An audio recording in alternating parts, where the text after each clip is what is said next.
Welcome back to the show, everybody. This is the Shankly Sessions, the Liverpool podcast we've brought you each and every week this season.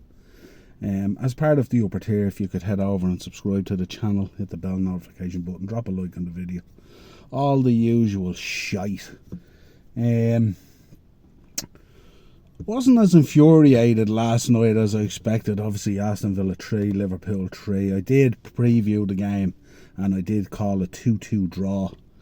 We just haven't been able to trust these players this season, and it's been really frustrating the last 6 months since the turn of the new year. Just so frustrating between performances, between injuries, and as we hung on to dear life of sending this manager away the right way, time and time again, we've dropped these clangers. The Merseyside derby, Atalanta, the 2 United games, the 3 United games in the season. Just so many times, so much opportunity. Doors opened and we wouldn't step through them and got slammed in our face. And you look at last night against Aston Villa.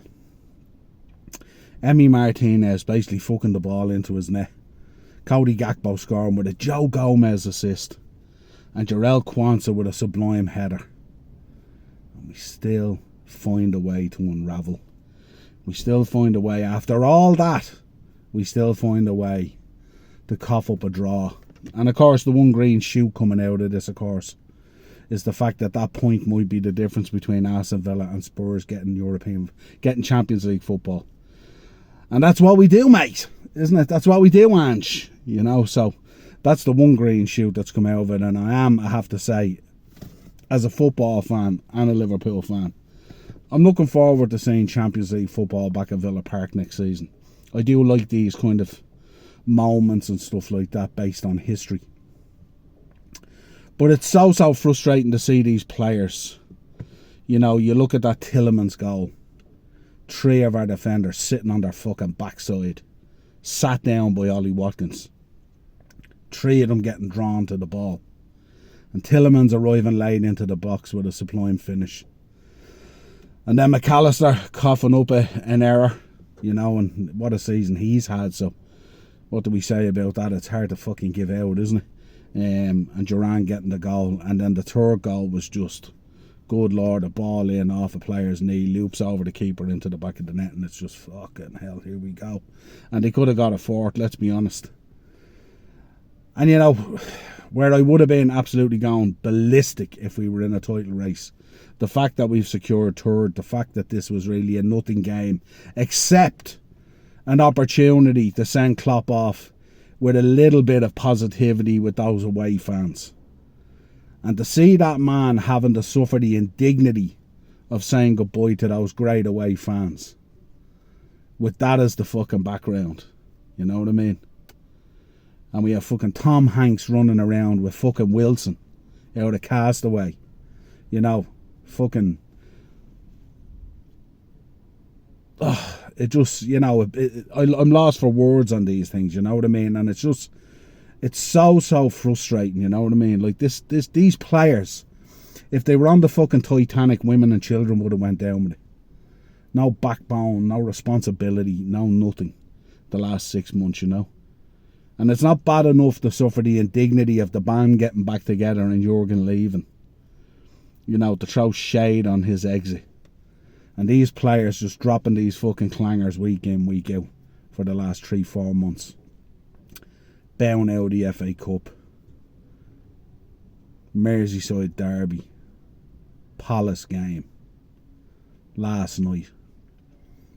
It's just, at times it's just disgusting to see it. And to see him there in the middle of the pitch, offering up his heart to the away fans. And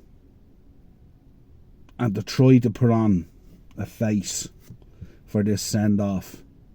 And to suffer the indignity of going through what he's gone through over the last 5 months. It's just, it's heartbreaking.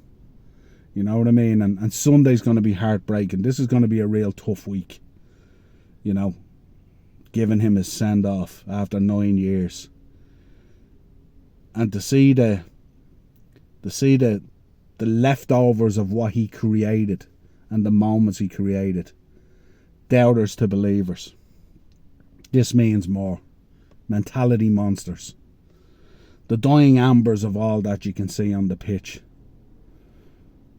These players, in truth, don't deserve him. They really don't deserve him with what they've done. You know? If I speak, there will be fire. Fuck off. How about that? It's about time these players were called out on this bullshit. You know? I'm tired of it now at this stage. I'm tired of the protection of these players at times. Players going through games, ghosting through them, and getting the protection of the fan base for previous accolades and all. It jars me, quite honestly. You know, the Mo Salah situation and the protection that's afforded to him. No one's doubting how great he's been at the club. No one's doubting what a legend he's been. But the last 6 months, the protection that's afforded after the last 6 months, if I speak, there will be fire. How about putting a bit of fucking fire on the pitch? You know, it's just so frustrating. And I think in this period, because of the romance and the sentiment and everything else that's gone on, I think somewhere along the line we've actually lost what we were about. And that we follow Liverpool Football Club, not any of these individual players. And that the collective of these individual players, the sum of these parts, is what has made this club great. And the fall off has been unbelievable. We've gotten so bad now that in everyone's both teams to score bet every weekend, Liverpool is in it. Because we cannot keep a clean sheet. Absolute dross of the highest order.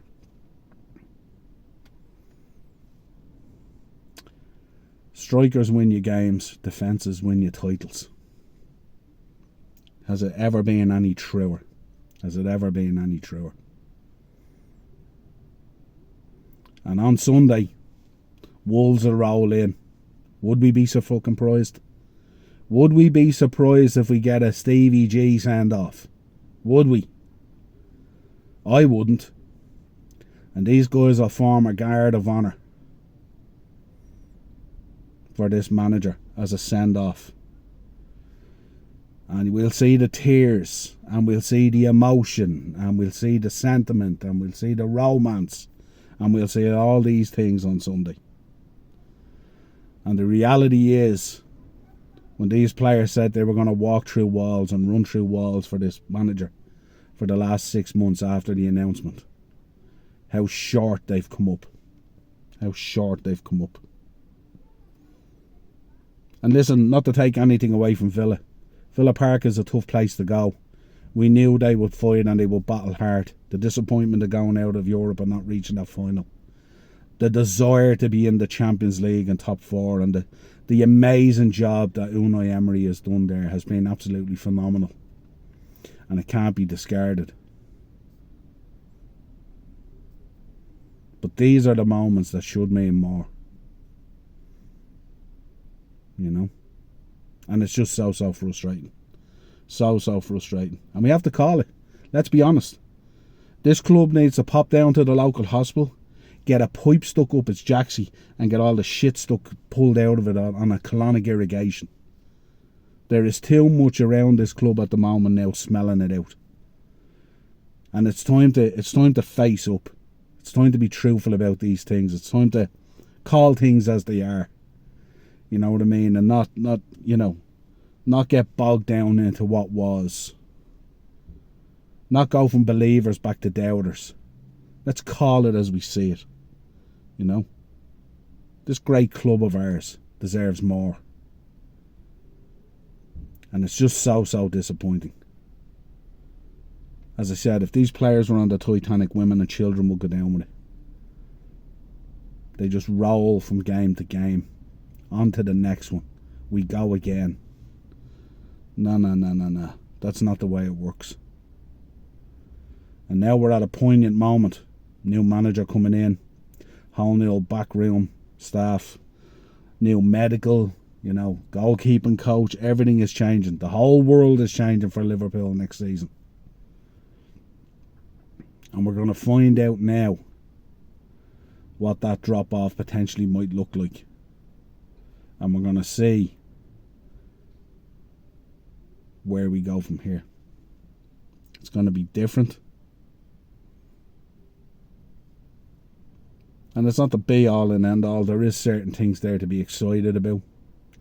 Let's be honest, the highlight of the season has been some of those youth players that came in, the Conor Bradleys of this world, the McConnells of this world, the Dokes of this world.